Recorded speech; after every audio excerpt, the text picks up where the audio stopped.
How to turn on or off USB on your Google Chrome. Hi guys, in this video I will show you how to turn on or off USB on your Google Chrome. It's so easy and quick, so let's start. First thing, go to your Google Chrome, click on those 3 points up there and click on settings. Scroll down and click on site settings. Now scroll down again and you're gonna find USB.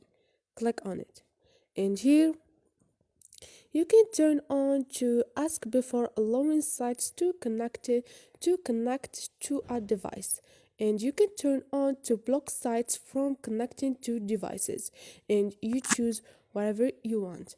So this is it guys, hope this video was helpful to you, and if you liked the video don't forget to subscribe and like.